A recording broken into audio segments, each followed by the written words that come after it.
Good morning, everybody. Welcome to Pinnacle Self-Development. My name is Larry McCormick. Thanks for tuning in, checking this out. It's 6:08 a.m., January 1st, 2022. There's probably a million videos out there of today's day one and my New Year's resolution, get in shape and all of that stuff. And um, hopefully you guys make that happen. Mine's a little bit different, and I've been doing the 16/8 fast. Um, just changed my eating 16/8 about 3 months ago. It's made a huge difference in my energy levels, made a big difference in my cognitive thinking. It really helped me a great deal. And this morning, not even knowing that it was January 1st, I woke up at 5 and just had a desire to go run. I've been really trying to get my prayer and meditation so that I'm tight with God. And I've been working on that for several months along with the 16/8. Part of it being when I have hunger and I'm not out of the 16-hour fasting period. That's when I feel hungry. I use that as a signal to okay, time to pray, and so that way it's helping to strengthen my relationship with God. So, but then I wanted to, and since that time, I started out at 280. Down to well, no, I wasn't quite 280, but 250. I'm down to 255.2. So, down like 30 pounds. And again, I haven't changed the stuff I'm eating. I am eating a little bit better quality food, trying to make conscious, better decisions on what I eat, especially that first meal after the fast. But more than anything, it's just the time frame of eating, giving my body that time to shut down. So, um, and so I got up this morning and went on a 1 mile jog and feel fantastic. I wanted to take a moment. What came to me in my meditation while I ran is I had this thought that, I don't want to, I'm 50, going to be 53 this year. I don't want to waste the gifts that God's given me for the balance of my life. I want to make the absolute best uses of the God-given gifts. I haven't done that in my life. I haven't. Not going to go into a ton of detail here about it, but for the first 30 years of my life, just aimless, and then for the next 20, really got into trying to get my life turned around and that led into some serious depression and stuff like that. So, but I'm not going to go into all that here. That's separate videos. But but the point that I'm making today is what came to me was this old expression: "A new broom sweeps clean." And what they mean by that is that, if you've got an old broom, that it collects and all the little split ends on all of that stuff. And that's what life is like. Life is, as we go along in life, we're brushing up against more things in life. The older we are, the more things we've brushed up against. And every time we brush up against something, it affects us in some way. So the ends of our bristles on our broom, they get split. And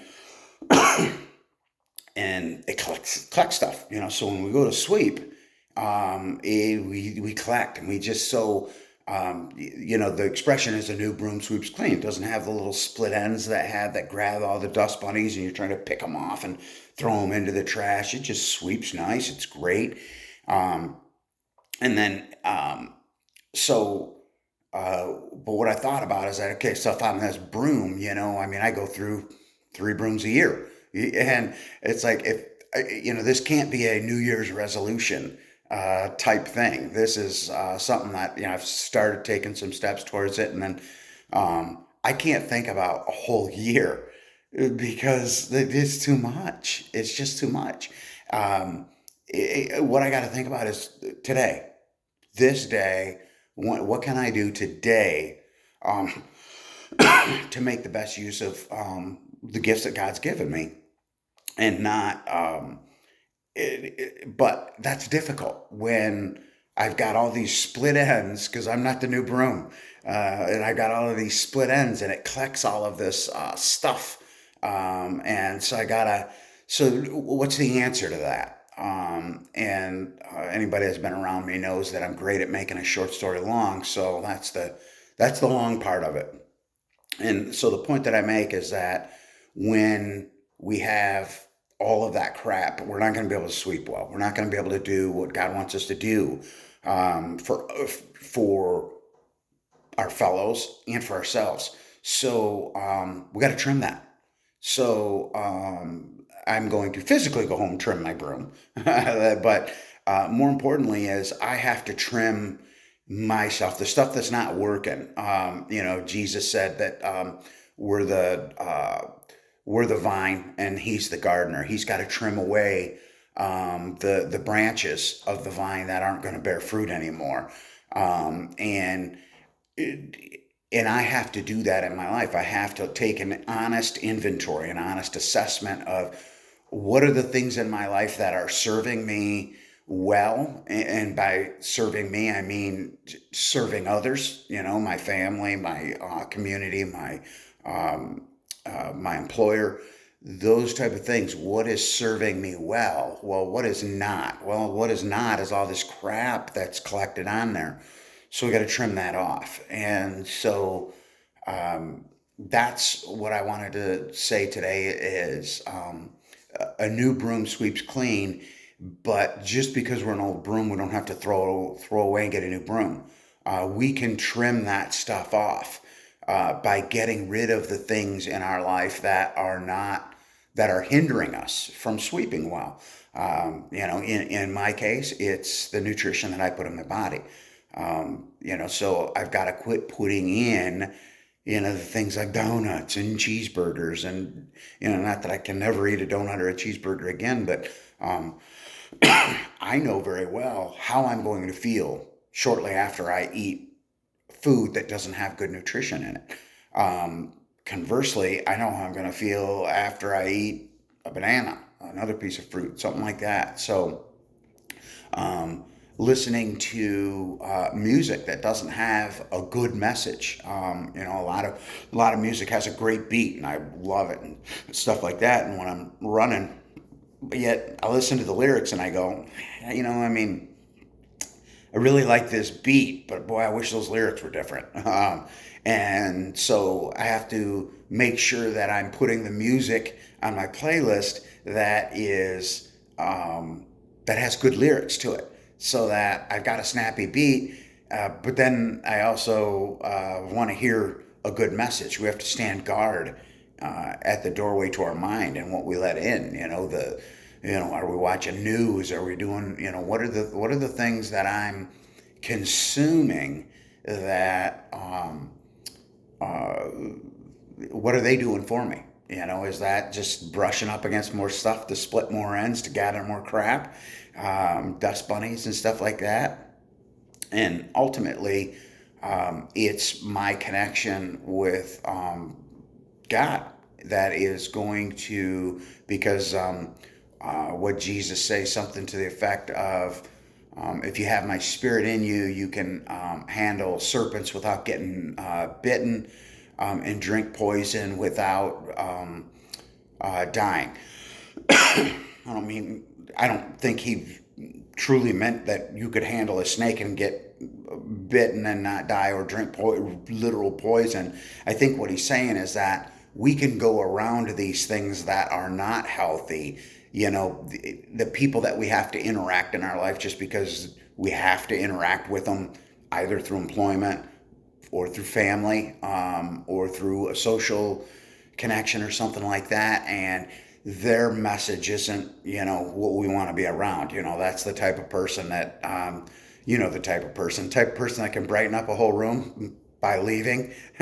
But so I think what Jesus meant by that was that we can go around those, we can handle those people, and they're not going and not get bitten. We don't have to absorb that. And then, the poison. I mean, goodness sakes, turn on the news, watch a YouTube video, watch, a Facebook video, read a Facebook feed, the social network.